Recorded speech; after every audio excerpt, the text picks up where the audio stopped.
ये हो गया दिन भर का रिवीजन है पाठशाला की पहली क्लास। पहले हथियार डाले, अब टैरिफ वापस। पीएम मोदी ने नए दोस्तों को ट्रंप की सनक से बचा लिया क्या? सब मोदी के साथ ट्रंप के मेगा शो में भिखारी पाकिस्तान। मुनीर की दोस्ती ने ट्रंप को लुटवा दिया है क्या? और पीएम मोदी की फिर तारीफ, जल्द बड़ी डील का ऐलान। सनकी ट्रंप के होश ठिकाने आने लगे हैं या अभी खेल बचा है? सबसे पहले इसका चैप्टर देखिए। हमने कल ही पाठशाला में आपको बताया था कि नरेंद्र मोदी के नए भारत ने ऐसा गेम सेट किया है कि दुनिया ने अब ट्रंप की धमकियों का लोड लेना छोड़ दिया है। भारत की ताकत आप देखिए कि पूरी दुनिया को हड़काते ट्रंप अब धमकियां देने भूल गए। आज की डेट में ट्रंप यू टर्न मार रहे हैं भाई, अपनी ही बातों से पलट जा रहे हैं। और यह सब 24 घंटे में कैसे हो गया? ट्रंप के तेवर कैसे नरम पड़ने लगे हैं? ट्रंप ने कौन कौन से यू टर्न मार दिए हैं जिनकी दुनिया भर में चर्चा हो रही है, आज आपको बताऊंगा। लेकिन यह भी देख लीजिए कि नरेंद्र मोदी ने भारत को इतना मजबूत बना दिया है कि दुनिया अब इसी मजबूत भारत की पावर से लैस होकर ट्रंप की जो धमकियां हैं उनका जवाब दे रही है, उनको टक्कर दे रही है। कल तक 27 देशों वाला यूरोपीय यूनियन भारत के साथ मदर ऑफ ऑल डील को लेकर उत्साहित था। अब खबर है कि यूरोपीय यूनियन भारत के साथ नई डिफेंस डील भी करने वाला है। यानी यूरोप सिर्फ भारत की आर्थिक ताकत ही नहीं बल्कि सैन्य ताकत का भी लोहा मान रहा है। उधर ग्लोबल मंच से डोनाल्ड ट्रंप ने भी कह दिया है कि भारत के साथ बहुत अच्छी डील बहुत जल्द होने जा रही है। यही भारत की ताकत है बॉस, कि जो डोनाल्ड ट्रंप कल तक कहते थे ये किसी की परवाह नहीं, अमेरिका अकेले काफी है, वो ट्रंप भी चाह रहे हैं कि भारत के साथ जल्द से जल्द अच्छी डील हो जाए। हालांकि ट्रंप चाह तो बहुत कुछ रहे हैं लेकिन कुछ मिल नहीं रहा है उनको। ट्रंप यूएन को रिप्लेस कर देना चाहते हैं, अपना पीस ऑफ बोर्ड बना लिया और आज उसकी सेरेमनी भी कर दी। लेकिन इसमें भी ट्रंप ने अपना ही मजाक उड़वा लिया, क्योंकि जिस संस्था में भारत जैसा ताकतवर देश ना हो उस संस्था के आज की डेट में कोई मतलब नहीं है बॉस। अब बगल में बैठा कौन? भिखारी पाकिस्तान का शहबाज। ट्रंप ने अपने बोर्ड ऑफ पीस को लेकर बहुत कोशिशें की, नरेंद्र मोदी को चिट्ठी लिखी जिससे उनके बोर्ड ऑफ पीस को भारत की भी मान्यता मिले, भारत जैसा मजबूत प्लेयर वहां दिखे। लेकिन भारत ट्रंप के इस कार्यक्रम में गया ही नहीं। ट्रंप के साथ दिखे तो कुछ एक देश, वो पाकिस्तान जिसने ट्रंप की चापलूसी को अपनी जिंदगी मान रखा है। ट्रंप के मंच से आज पाकिस्तान की कैसे बेइज्जती हुई है यह भी आपको दिखाऊंगा। लेकिन कैसे दुनिया में समीकरण बदल रहे हैं क्या? पहले दुनिया को हड़काते ट्रंप के सामने भारत के दबदबे का एक ट्रेलर देख लीजिए।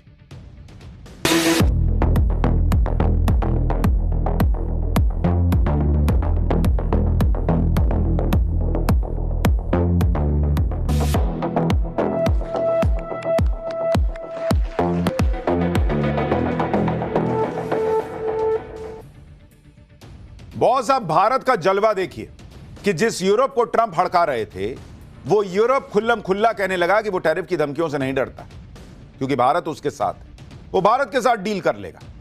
यानी आज की डेट में लोगों को भारत का सहारा लग रहा है उस विश्वास को पाने के लिए जिसके साथ वो ट्रंप से भिड़ सके, क्योंकि भारत ने रास्ता दिखाया कि वो बुली करने वालों के सामने घुटने नहीं टेकेगा। यहां लोग कहते रहे नरेंद्र सरेंडर, दुनिया देख रही है भाई कि इसी ने, भारत ने ही शुरुआत की। नरेंद्र मोदी ने कहा कि ना, हम अपने हित से कॉम्प्रोमाइज नहीं करेंगे तो नहीं करेंगे। और आज यही बात लोगों को समझ में आ रही है। यूरोप ने भारत के साथ डील करने की बात क्या की, ट्रंप ने भाई ऐसा लग रहा है कि सुनते ही यूटर्न मारना शुरू कर दिया। और दो बड़े यूटर्न ट्रंप ने आज लिए हैं। डोनाल्ड ट्रंप ने ग्रीनलैंड को लेकर यूरोप के जिन 8 देशों पर टैरिफ लगाने का ऐलान कर दिया था, उस फैसले पर डोनाल्ड ट्रंप ने यूटर्न मार दिया। 1 फरवरी से ये नए टैरिफ लागू होने थे, लेकिन अब ट्रंप कह रहे हैं कि नहीं, अभी नहीं करें। वो टैरिफ लगाने की अपनी धमकी वापस ले रहे हैं। ये पिछले 24 घंटे में ट्रंप का दूसरा बड़ा यूटर्न है। इससे पहले डोनाल्ड ट्रंप ने यह कहकर सबको चौंका दिया था कि वो ग्रीनलैंड हथियाने के लिए फोर्स का इस्तेमाल नहीं करेंगे। ये वही ट्रंप है जो ऐसी बातें कर रहे थे कि जैसे ग्रीनलैंड पे अब नहीं तो तब कब्जा कर लेंगे। लेकिन अब कह रहे हैं कि वो ग्रीनलैंड पर कब्जे के लिए गोली नहीं चलाएंगे। फिर कहे थे कि टैरिफ से सब कर दूंगा, अब टैरिफ भी लगाने की बात नहीं कर रहे हैं।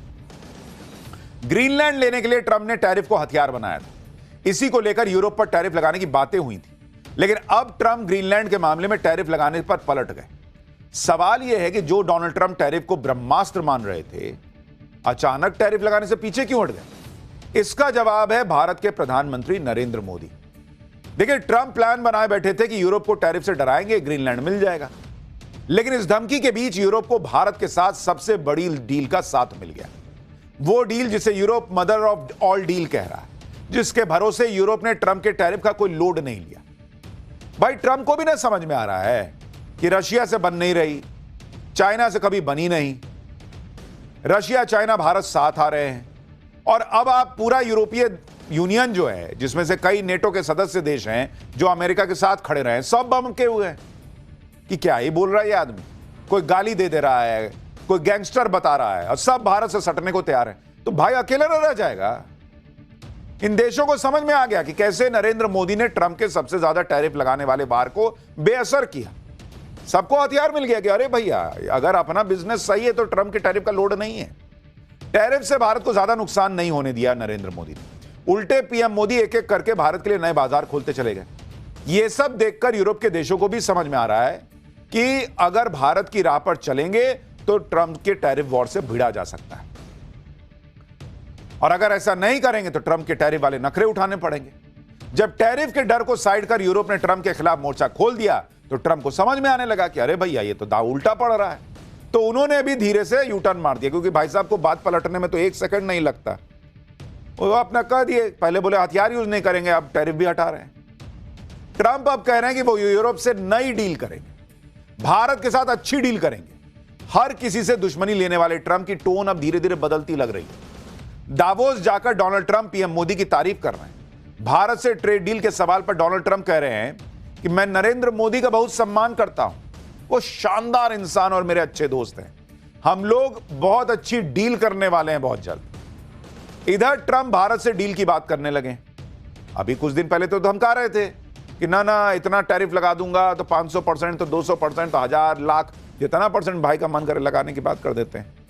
लाख तो नहीं बोले, ऐसे बता रहा हूं। तो इधर ट्रंप भारत से डील की बातें करने लग गए हैं। उधर आज यूरोपीय देशों ने भारत से एक और बड़ी डील का ऐलान कर दिया। यूरोपीय देश सिर्फ भारत से ट्रेड डील ही नहीं बल्कि डिफेंस डील भी करने वाले। इस डील में क्या है, इस डील से कैसे भारत को फायदा होगा, यह सब बताऊंगा।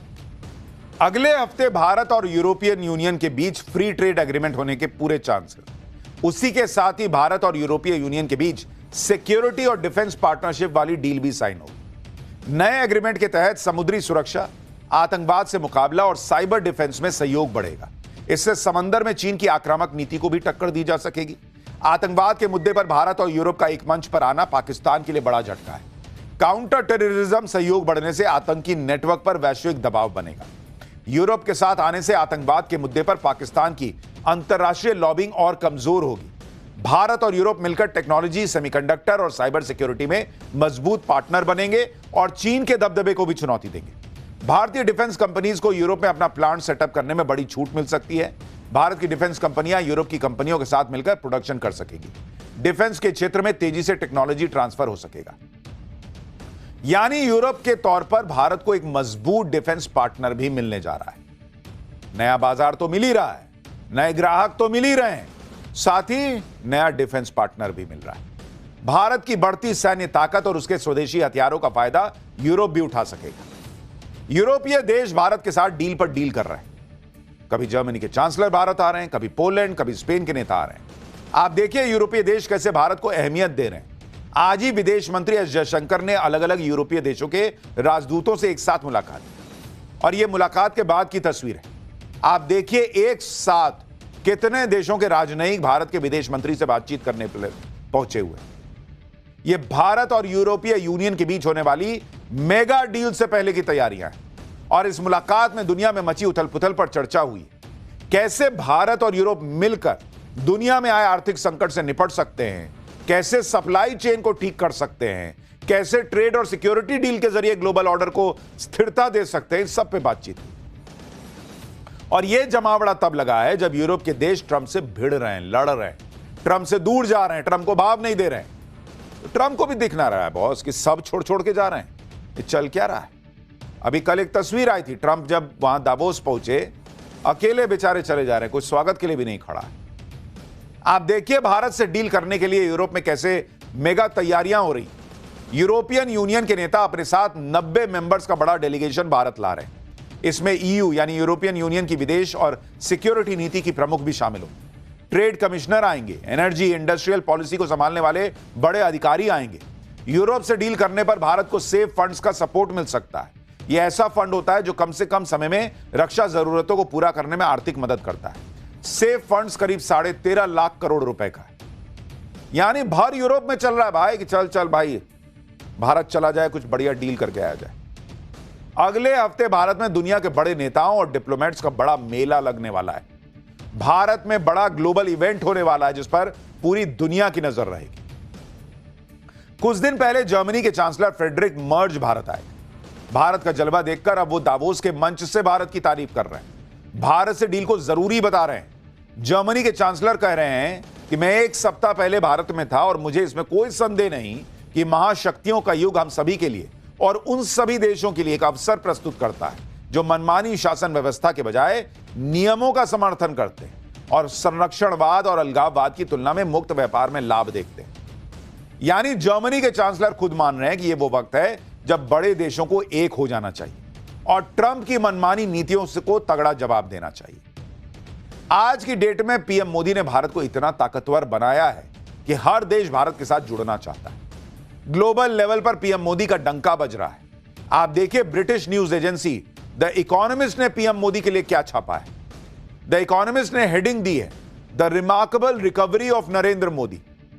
द इकोनॉमिस्ट ने लिखा है कि 2024 के चुनाव में झटके खाने के बावजूद नरेंद्र मोदी अब पहले की तरह प्रभावशाली नजर आ रहे। फिलहाल मोदी का दबदबा कायम है। उम्मीद यही है कि प्रधानमंत्री अर्थव्यवस्था को बढ़ावा देना ही अपनी विरासत को सुरक्षित रखने का सबसे अच्छा तरीका समझते हैं। अगर ऐसा है तो उनका तीसरा कार्यकाल देश को और भी तेज विकास पथ पर ले जाकर भारतीयों के जीवन स्तर को बेहतर बनाने में काफी मददगार साबित हो सकता है। इधर पीएम मोदी का डंका बज रहा है, भारत का डंका बज रहा है। उधर डोनाल्ड ट्रंप की फजीहत पर फजीहत हो रही है। पहले ट्रंप को ग्रीनलैंड पर यूटर्न लेना पड़ा, अब नई फजीहत ट्रंप ने अपने पीस ऑफ बोर्ड को लेकर करवा ली। ट्रंप ने दावोस में गाजा से जुड़े बोर्ड ऑफ पीस की पहली बैठक बुलाई। ट्रंप ने कई देशों के नेताओं को एक मंच पर जुटाया और शक्ति प्रदर्शन करने का प्रयास किया, लेकिन ट्रंप वहां फंस गए। शक्ति प्रदर्शन के चक्कर में उनकी डिप्लोमेटिक शक्ति की पोल खुल गई, क्योंकि ट्रंप की अध्यक्षता वाले बोर्ड ऑफ पीस की पहली बैठक में बड़े बड़े देश पहुंचे ही नहीं बॉस। अब पहुंचा तो पहुंचा कौन? पाकिस्तान जैसा भिखारी देश जिसे कोई पूछता नहीं। आप देखिए दावोस में जब ट्रंप गाजा पीस बोर्ड की बैठक में पहुंचे तो वहां कई देशों के नेता मौजूद रहे। उसमें पाकिस्तान का शहबाज शरीफ भी था, जो दूसरी लाइन में पीछे खड़ा कर दिया गया था और ताली बजा रहा दिख रहा था। यानी ट्रंप ने कुछ देशों के नेताओं को बुलाकर अपनी शानदार स्वागत का मुजाहरा पेश करने का प्रयास किया। सब बैठ के ताली वाले बजाने लगे, हाँ भाई बहुत बढ़िया बहुत बढ़िया। बड़े बड़े देश पहुंचे ही नहीं थे। जब यह भयंकर बेइज्जती हो गई तो फिर शहबाज शरीफ ने इसे कवर करने के लिए ट्रंप के बगल वाली कुर्सी लपक ली और ट्रंप के साथ बातचीत करने लगे कि भाई ऐसा लगे कि भाई मैं तो बहुत बढ़िया बहुत बढ़िया। ट्रंप ने लोड ही नहीं लिया। शहबाज शरीफ ने ऐसा दिखाने का प्रयास किया जैसे मतलब ट्रंप और वो कितने करीबी दोस्त, कान में कुछ कह रहे हैं। ट्रंप ने कहा ठीक है बैठो ना। शहबाज शरीफ ट्रंप के कान में कुछ बोलते दिखे। अब लोग इस पर भी मजे ले रहे हैं कि जरूर ट्रंप से भीख मांग रहे हो। ट्रंप के बुलावे पर शहबाज शरीफ दावोस पहुंच गए। गाजा बोर्ड में शामिल होने के लिए साइन कर दिए, लेकिन शहबाज शरीफ भी जानते हैं कि ट्रंप के बोर्ड में शामिल होने का मतलब है कि पाकिस्तान के अंदर बवाल मच जाना। और शायद इसलिए जब शहबाज शरीफ ट्रंप के बगल में बैठकर साइन कर रहे थे तो वो हड़बड़ाने लगे। उनकी बॉडी लैंग्वेज में तनाव साफ साफ दिख रहा था।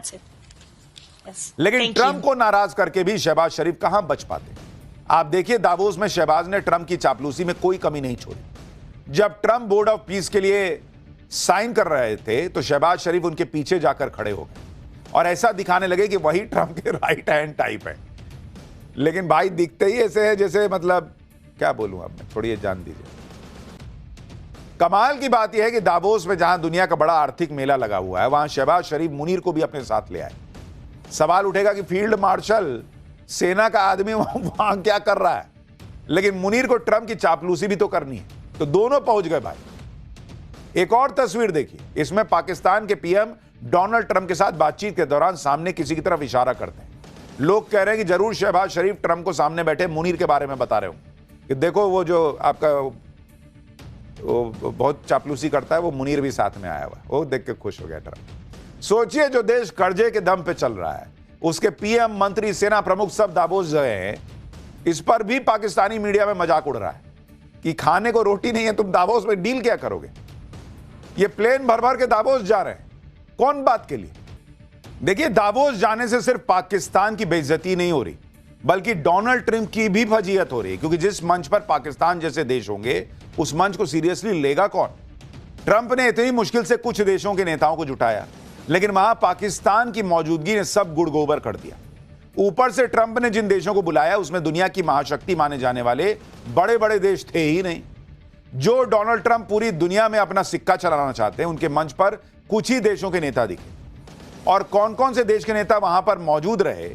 भाई, पाकिस्तान पहुंचा हुआ था, Bahrain, Argentina, Armenia, Azerbaijan, Morocco, Bulgaria, Hungary, Indonesia, Jordan, Kazakhstan, Kosovo, Paraguay, Qatar, Saudi Arabia, तुर्की, यूएई, उज्बेकिस्तान और मंगोलिया।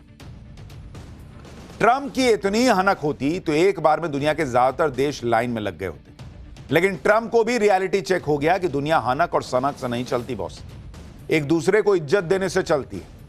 ट्रंप ने करीब 19 देशों को जुटा लिया, लेकिन जो देश अमेरिका के करीबी हैं, जो दुनिया के बड़े बड़े देश हैं, वो ट्रंप के साथ आई नहीं। तो वहां भीड़ तो थी, लेकिन भीड़ में पावर जो दिखनी चाहिए वो नहीं थी। आप देखिए ट्रंप के मंच से कौन कौन से बड़े देश के नेता नहीं गए। आप देखिए वहां पे कौन कौन नहीं गया, ये ज्यादा इंपॉर्टेंट है और ये ज्यादा सुर्खी बटोर रहा है कि भाई वहां तो ये लोग गए नहीं। कौन कौन नहीं गया ट्रंप के कार्यक्रम में? आप जरा इसकी लिस्ट देखिए। भाई, पहले तो सबसे पहली बात, भारत ही नहीं गया, जिसके साथ होने का मतलब है कि भाई आपकी कुछ अहमियत बढ़ जाती है। फ्रांस नहीं पहुंचा। एक और बड़ा देश यूके नहीं पहुंचा। जापान नहीं पहुंचा वहां पे। इसके अलावा ऑस्ट्रेलिया नहीं पहुंचा वहां पर, और सबको निमंत्रण गया हुआ था कि भाई आप भी आइए, कोई गया ही नहीं इनमें से। और सबसे बड़ी बात आप देखिए, चीन भी नहीं गया, रूस भी नहीं गया। तो 3 बड़े प्लेयर, चीन, रूस, भारत, ये तीनों तो गए ही नहीं। तो क्या ही किए? तो वही पाकिस्तान को बैठा के रखे हो। यानी दुनिया में जो बड़ी सैन्य और आर्थिक ताकतें हैं, वो ट्रंप के साथ नहीं खड़ी थी। ट्रंप युद्ध से तबाह हुए गाजा के पुनर्निर्माण की प्लानिंग के लिए टीम तो बना रहे हैं, लेकिन जब तक ये बड़े बड़े देश ट्रंप के साथ खड़े नहीं होंगे, तब तक ट्रंप की अधूरी है टीम। भाई, ये वैसे है जैसे आईसीसी कोई टूर्नामेंट करा रहा है और उस टूर्नामेंट में हो कि ना इंडिया खेलेगा, ना साउथ अफ्रीका खेलेगा, ना ऑस्ट्रेलिया खेलेगा। खेल कौन रहा है? तो भाई स्कॉटलैंड खेल रहा है, ट्रिनिडाद टोबैगो खेल रहे हैं, यही सब खेल रहे हैं। तो उससे नहीं ना होगा, टूर्नामेंट नहीं चलेगा। वही ट्रंप के साथ हो रहा है। लेकिन अपनी फजीहत को छिपाने के लिए ट्रंप दावा कर रहे हैं कि उनके बोर्ड में शामिल होने के लिए तो दुनिया मरी जा रही है। ट्रंप कह रहे हैं कि कुछ तो ऐसे देश भी शामिल हुए हैं जिनको पूछा तक नहीं था। अब लोग कह रहे हैं कि कहीं ट्रंप का इशारा पाकिस्तान की तरफ तो नहीं था। सुनिए एक बार। Well, we're going to have a lot. We have a lot of great people that want to join. It's going to be the most prestigious board ever formed. The president is a member. We have the major countries, and some need parliamentary approval, but for the most part, everybody wants to be on. I have a little bit of the opposite problem. People want to be on, and we didn't ask them. They want to get on. हो सकता है कुछ देश बाद में जुड़े, लेकिन अभी बहुत सारे देशों ने मैसेज देने के लिए भी दूरी बना के रखी, ताकि ट्रंप को भी पता चले कि ऐसा नहीं है कि दुनिया जो है उनको बॉस माने बैठी। इधर ट्रंप दावोस में गाजा पर बड़ी बैठक कर रहे थे, उधर रूस के राष्ट्रपति ने ट्रंप के साथ खेल कर दिया। रूस के राष्ट्रपति ने फिलिस्तीन के राष्ट्रपति से मुलाकात की। यानी गाजा को लेकर जो सबसे इंपॉर्टेंट प्लेयर है, उनको ठीक उसी वक्त पुतिन ने मिलने बुला लिया जब ट्रंप दावोस में गाजा पीस बोर्ड की फाइलों को साइन कर रहे थे। इतना ही नहीं, ट्रंप ने दावा किया था कि उनके बोर्ड में पुतिन ने भी शामिल होने की हामी भर दी है, लेकिन पुतिन ने इस पर यह कहकर मजाक बना दिया कि उन्हें कोई दिक्कत नहीं है, वो फिलिस्तीन के लिए $1 बिलियन देने को भी तैयार है, लेकिन पहले जो रूस के फंड फ्रीज किए गए उसे तो छोड़ दो, उसी से मदद कर दूंगा। पुतिन कह रहे हैं कि जो पैसे आपने चुरा लिए हैं वो फिलिस्तीन के काम आ जाएंगे। यानी डोनाल्ड ट्रंप के लिए मामला धीरे धीरे बिगड़ता ही जा रहा है। अभी वहां की कोर्ट का फैसला आना है टैरिफ पे, वो तो बचा ही हुआ है, 2 बार से फैसला टल रहा है। फैसला टलने का मतलब ही यही माना जा रहा है कि ट्रंप के खिलाफ फैसला, नहीं तो टलता क्यों, आ ही जाता। मिड टर्म पोल होने वहां पर, भाई बहुत संकट में है, तनाव में। क्रीम लगा लगा के झुर्रियां छुपा रहे होंगे, नहीं तो जितना तनाव है भाई के चेहरा लटक जाना चाहिए। खैर ये सब तो चलता रहेगा। पाठशाला में अगली क्लास जिसमें आपको दिखाने जा रहा हूं, मोदी के नए भारत से भिड़ने चले पाकिस्तान और बांग्लादेश को डबल झटका। ऐसा क्या हुआ कि सारी दुनिया हंस रही? भिखारी पाकिस्तान ने पंप किया